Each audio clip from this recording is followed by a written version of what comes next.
Hello friends, welcome back to your channel tricky method solutions. आज हम discuss करेंगे एक मध्यकालीन इतिहास का बहुत ही महत्वपूर्ण टॉपिक जिसका नाम है दिल्ली सल्तनत का इतिहास या दिल्ली सल्तनत। ठीक है, तो दिल्ली सल्तनत के बारे में शुरू करने से पहले हम ये देखते हैं कि दिल्ली सल्तनत से पहले क्या हुआ था। तो हमने पिछले लेक्चर में डिस्कस किया था अरबी आक्रमण के बारे में या अरबों का आक्रमण भारत पे। ठीक है, कैसे भारत पे अरबों का आक्रमण होता है। जो लास्ट में हुआ था वो मोहम्मद गोरी के द्वारा हुआ था। ठीक है, मोहम्मद गोरी का आक्रमण हुआ था सबसे पहले 1175 में हुआ था, लेकिन जो मोस्ट थे वो 1191 और 1192 के थे। जो 1192 का आक्रमण हुआ था मोहम्मद गोरी का, वो पृथ्वीराज चौहान तृतीय के साथ था, जिसमें पृथ्वीराज चौहान तृतीय की मृत्यु हो जाती है और मोहम्मद गोरी उसमें जीत जाता है। उसके साथ ही भारत में मुस्लिम सत्ता की स्थापना हो जाती है। मुस्लिम सत्ता की स्थापना कब होती है? 1192 ईस्वी में, जब तराइन का जो दूसरा युद्ध था उसके अंदर जब मोहम्मद गोरी की जीत हो जाती है और भारत में मुस्लिम सत्ता की स्थापना हो जाती है। उसके बाद हम डिस्कस करते हैं कि मोहम्मद गोरी के बाद जो शासक बनता है भारत का, मोहम्मद गोरी तो बनता नहीं है क्योंकि वो जितने भी उसने जीते हुए क्षेत्र थे वह अपने गुलाम मोहम्मद कुतुबुद्दीन ऐबक को देकर चला जाता है। ठीक है, कुतुबुद्दीन ऐबक कौन था? कुतुबुद्दीन ऐबक था मोहम्मद गोरी का गुलाम। तो यही कुतुबुद्दीन ऐबक है, वो दिल्ली सल्तनत का प्रथम शासक बनता है। क्या बनता है? प्रथम शासक बनता है। तो हम डिस्कस करते हैं, तो पहला जो वंश है वो गुलाम वंश है। क्यों? क्योंकि मोहम्मद गोरी का गुलाम कुतुबुद्दीन ऐबक था, इसी ने दिल्ली सल्तनत का पहला शासक बना ये, तो ये हम इसको बोलेंगे गुलाम वंश। दूसरा नाम आता है मामलुक वंश, इसी को बोलते हैं इल्बरी वंश। गुलाम वंश के ही नाम है ये मामलुक वंश और इल्बरी वंश। ये इनका मतलब क्या होता है ये अपन आगे डिस्कस करेंगे। इनका जो शासनकाल है वो 1206 से 1290 ईस्वी तक है, यानी 84 साल तक इनका शासन है। 84 साल तक इनका शासन है। इसके बाद आता है खिलजी वंश, जिसका शासनकाल 30 साल तक है। तुगलक वंश का 94 साल तक है। इनका 36 या 37 साल तक है। सैयद वंश का, लोधी वंश का भी शासक है, इनका भी शासन हुआ है भारत में। तो जो लोधी वंश है अपन का ये वाला, यह जो है यह अफगानी है। बाकी ये जो चार हैं ऊपर वाले, गुलाम, खिलजी, तुगलक, सैयदी, ये जो वंश हैं ये तुर्क थे, तुर्कमेनिस्तान से आए हुए थे मूल रूप से। और ये जो लोधी वंश था ये आया हुआ था अफगानिस्तान से, तो ये अफगानी था। इसके बाद अपन डिस्कस करेंगे कि ये जो सल्तनत है दिल्ली सल्तनत, इसने बहुत से दक्षिण एशिया के जो मंदिर थे इनका तो विनाश किया ही, साथ में यहाँ मंदिरों में पाई जाने वाली मूर्तियाँ थी उनको अपवित्र किया, उनको तोड़ देते थे। और जो मूल्यवान होती थी जैसे अष्ट धातु या सोने की, उनको ये साथ लेकर ले जाते थे, लूट के ले जाते थे। अब दिल्ली सल्तनत अपने आप में महत्वपूर्ण क्यों है? क्योंकि इसमें एकमात्र महिला शासक हुई है। एकमात्र महिला मुस्लिम शासक बनी है रजिया सुल्तान, मुस्लिम महिला शासक, जो कि इल्तुतमिश की पुत्री थी। एकमात्र थी ये, एकमात्र महिला मुस्लिम शासक। इसके पहले और इसके बाद कोई भी मुस्लिम शासक महिला शासक नहीं बनी है। अब देखते हैं अपन कि ये जो दिल्ली सल्तनत का इतिहास है इसमें जो पीछे डिस्कस किया वही अपन यहाँ देखते हैं कि ये आप देख रहे हो गुलाम वंश है, ये खिलजी वंश है, ये तुगलक वंश है, ये सैयद वंश है, ये लोधी वंश है।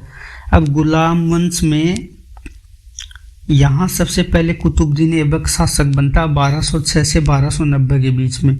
उसके बाद जो शासक बनता है वो कुतुबुद्दीन ऐबक का पुत्र आराम शाह बनता है, जो कि नालायक शासक था। उसको कुतुबुद्दीन इल्तुतमिश के द्वारा मार दिया जाता है। इल्तुतमिश कौन था? ये कुतुबुद्दीन ऐबक का गुलाम था और दामाद भी था। उसके बाद रुकनुद्दीन फिरोज शाह, रजिया सुल्तान, मोइनुद्दीन बैरूम शाह, अलाउद्दीन मसूद शाह, नसरुद्दीन महमूद, गयासुद्दीन बलबल, मोइनुद्दीन के कुबाद और क्यूमर शासन बनते हैं। शासक बनते हैं। ठीक है, यह तो अपन ने डिस्कस कर लिया। अभी आपको ये और दिखाता हूँ मैं, यह जो है कि सबसे ज़्यादा समय तक शासन किसने किया, ये तुगलक वंश था। ठीक है, ये रहा तुगलक वाला। तुगलक वंश ने 94 साल तक शासन किया है। इसके बाद मामलुक वंश जो गुलाम वंश है उसने 84 साल तक, खिलजी वंश जिसने 30 साल किया वो न्यूनतम है, लोधी वंश ने 76 साल किया है। 4 शासक हुए हैं और इन्होंने 76 साल तक शासन किया। लोधी वंश ने सिर्फ इसमें 4 ही शासक थे और जो शासन का समय है वो 76 साल है। ठीक है, और इनकी शुरुआत कैसे होती है, तराइन के द्वितीय युद्ध से होती है 1192 में, जब पृथ्वीराज चौहान हार जाते हैं। किससे, मोहम्मद गोरी से।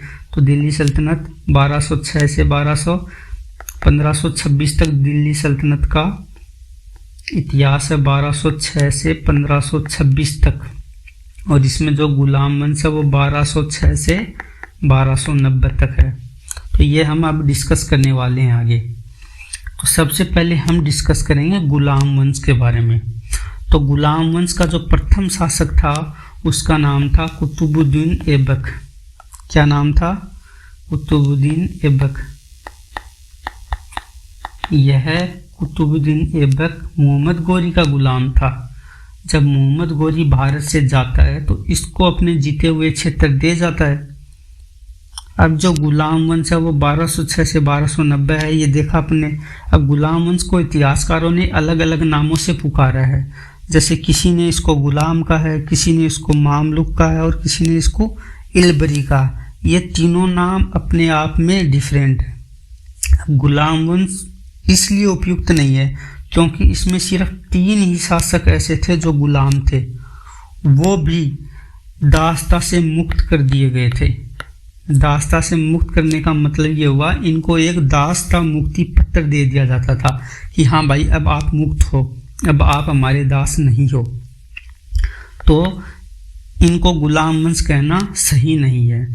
अब ये मामलुक वंश का मतलब क्या होता है, मामलुक का मतलब ये होता है कि जिनके माता पिता ऐसे गुलाम दासों से हैं जिनका माता पिता स्वतंत्र हो, या ऐसे दास जिन्हें सैनिक कार्यों में लगाया जाता हो, यानी ऐसे माता पिता से उत्पन्न संतान जिसके माता पिता दास रहे हो। अब ये इलबरी क्या है, इलबरी नाम सर्वाधिक उपयुक्त है क्योंकि कुतुबुद्दीन ऐबक को छोड़कर इस वंश के सभी शासक इलबरी जाति के तुर्क थे। इनको जो गुलाम वंश है इसको 3 अलग अलग नामों से बोला जाता है, गुलाम वंश, मामलुक वंश और इलबरी वंश। तीनों ही अपने आप में एक जैसा मीनिंग रखते हैं। ये जो इलबरी है इसका नाम क्या है, इसका जो मतलब है कि ये एक जाति थी तुर्कमेनिस्तान की।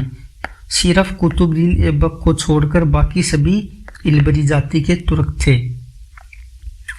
अब जो गुलाम वंश के शासक हुए हैं वो अपन ने अभी डिस्कस किया है। अब कुतुबुद्दीन ऐबक इसका पहला शासक बनता है 1206 से 1210 के बीच में। और यह क्या क्या करता है, इसके क्या क्या काम है, देखो भारत में तुर्की राज्य की स्थापना यही करता है। दिल्ली सल्तनत मुस्लिम राज्य की स्थापना करने वाला शासक ऐबक ही था। ऐबक क्या था, ऐबक का जन्म हुआ था तुर्कमेनिस्तान में, लेकिन यह बचपन में ही अपने माता पिता से बिछड़ जाता है। तो बाजार में लाकर बेच दिया जाता है। उसको वहाँ एक काजी फखरुद्दीन अजीज कुफी नाम का एक काजी था, उसके द्वारा खरीद लिया जाता है और इसको वहाँ पे कुरान पढ़ना सिखाया जाता है, घुड़सवारी सिखाई जाती है। यानी उनका जो लालन पालन है बहुत ही अच्छे तरीके से किया जाता है। किसका, कुतुबुद्दीन ऐबक का। कुतुबुद्दीन ऐबक ने कुरान पढ़ना सीख लिया था, इसीलिए कुतुबुद्दीन ऐबक को कुरान खां के नाम से भी जाना जाता है। यह कुतुबुद्दीन ऐबक का दूसरा नाम है। ठीक है, अब काजी की तो मृत्यु हो जाती है। इसके बाद जो काजी के पुत्र थे उन्होंने ऐबक को बेच दिया। ऐबक को बेचने के बाद ऐबक को गजनी ले जाया गया, जहां गजनी में मोहम्मद गोरी द्वारा उसे खरीद लिया जाता है। मोहम्मद गोरी क्या करता है, इसको देख के बड़ा प्रभावित होता है क्योंकि इसको घुड़सवारी आती थी, कुरान पढ़नी आती थी। तो इसको अमीर याखूर यानी जो घोड़ों का अस्तबल होता था उसका प्रधान बना दिया जाता है। यह अपने गुलाम यानी मोहम्मद गोरी अपने गुलाम को अमीर ए आखुर अस्तबलों का प्रधान बना देता है। 1192 का जो तराइन युद्ध हुआ था उसमें ऐबक ने गोरी की सहायता की थी। तराइन के द्वितीय युद्ध के बाद गोरी ने ऐबक को अपने मुख्य जो जीते हुए सूबेदार था प्रदेश थे उनका सूबेदार बना दिया। 1194 में जो कन्नौज का शासक था जयचंद्र गढ़वाल तथा मोहम्मद गोरी के बीच में जो युद्ध हुआ था उसमें भी कुतुबुद्दीन ऐबक ने भाग लिया। अहिलवाड़ा के युद्ध में भी इसने भाग लिया और अहिलवाड़ा को लूटा था। मतलब यह है कि कुतुबुद्दीन ऐबक मोहम्मद गोरी के युद्धों में बहुत ही ज़्यादा हेल्प करता था। इसके बाद क्या हुआ, मोहम्मद गोरी की तो मृत्यु हो जाती है। मोहम्मद गोरी की मृत्यु हो गई लाहौर में। उसके बाद गोरी ने क्या किया, प्रतिनिधित्व के रूप में ऐबक को लाहौर पर शासन करने के लिए आमंत्रित किया। ऐबक ने इसको स्वीकार कर लिया और 25 जून 1206 को लाहौर में इसका राज्याभिषेक होता है। कहाँ पे होता है, यह प्रश्न आता है कि मई कुतुबुद्दीन ऐबक का जो राज्याभिषेक था वो कहाँ हुआ, तो वो लाहौर में हुआ था। तथा इसने सुल्तान की बजाय मलिक या सिपह सालार की उपाधि धारण की थी। इसने सुल्तान की उपाधि धारण नहीं की थी, इसीलिए इसको वास्तविक संस्थापक नहीं कहा जाता। दिल्ली सल्तनत का वास्तविक संस्थापक कहा जाता है इल्तुतमिश को, क्योंकि उसने सबसे पहले सुल्तान की उपाधि धारण की थी। इसने अपने नाम के सिक्के भी नहीं चलाए, क्योंकि यह एक नॉर्मल रूप से शासन करता है, यह एक सुल्तान की तरह शासन नहीं करता है। और अपने नाम का खुतबा भी नहीं पढ़ाया। खुतबा क्या होता था, जो पास की मस्जिद होती थी वहाँ पे जुम्मे को यानी शुक्रवार को राजा या जो सुल्तान होता था अपनी प्रशंसा में, मतलब कुरान की जो होती थी वो अपने प्रशंसा में पढ़वाता था। और खुतबा होता था वो शासक की संप्रभुता, यानी यह है फ्री होके शासन कर रहा है। कौन, सुल्तान फ्री होके शासन कर रहा है, किसी के अंडर में शासन नहीं कर रहा है। यह संप्रभुता के सूचक होती थी। अब ऐबक ने प्रारंभ में दिल्ली के जो आसपास का क्षेत्र था जिसको इंद्रप्रस्थ बोला जाता था उसको अपना सैनिक मुख्यालय बनाया। तथा कुछ समय बाद जो गजनी के पास यलदौज पड़ता है अफगानिस्तान में, वहाँ मोहम्मद गोरी का एक दास था कुबाजा के संघर्ष को देखते हुए लाहौर को अपनी राजधानी बनाया। मतलब इसने जो अपनी जो राजधानी है वो दिल्ली न बनाकर लाहौर बनाई थी। ऐबक ने यालदौज पे आक्रमण भी किया था और गजनी पे अधिकार कर लिया, लेकिन गजनी की जनता वो यालदौज के प्रति वफादार थी। तथा 40 दिन के बाद ऐबक ने गजनी को छोड़ दिया था, मतलब यह गजनी में नहीं रहा था। उसके बाद क्या होता है, ऐबक की दानशीलता के बारे में देखते हैं। ऐबक बहुत ही दानशील और उदार शासक माना जाता था, इसीलिए इसको लाख बख्श पील बख्श कहा जाता है। लाख बख्श का मतलब होता है लाखों का दान करने वाला, लाखों का दान करने वाला। और पील बख्श का मतलब होता है हाथियों का दान करने वाला, हाथियों का दान करने वाला। ठीक है, तो ये क्या है, ऐबक एक वीर और एक उदार शासक था। अपनी उदारता के लिए प्रसिद्ध था, जिसके कारण यह स्वयं ही लाख बख्श यानी काफी लोगों को दिया गया और गरीबों को लाखों में दान दिया। नामक उपाधि धारण की। कुरान का ज्ञाता होने के कारण कुरान खां की उपाधि दी गई। इसके 3 नाम हैं, एक तो लाख बख्श जो आपको ध्यान में रखनी है, लाख बख्श, दूसरा पील बख्श, तीसरा कुरान खां। कुरान खां, ये इसके 3 नाम हैं। अब जो आता है एक अगला क्वेश्चन आता कि ऐबक के दरबारी कौन कौन थे। जो दरबारी विद्वान थे उनमें से 2 हैं मोस्ट, एक तो हसन निजामी, दूसरे थे फ़ख्र-ए-मुदब्बिर। अब जो फ़ख्र-ए-मुदब्बिर की जो रचना थी उसका नाम है आदाब उल हर्ष व शुजाअत, जबकि हसन निजामी की थी ताज उल माशिर। इनकी रचनाएं तो इतनी महत्वपूर्ण नहीं है, लेकिन ये पूछे हुए क्वेश्चन है कि इनके जो ऐबक के जो दरबारी कवि थे उनके नाम क्या थे, तो हसन निजामी और फ़ख्र-ए-मुदब्बिर। तो ये अपन ने आज इसमें देख लिया। अब ऐबक का वास्तुकला और स्थापत्य कला में क्या योगदान है ये देखते हैं।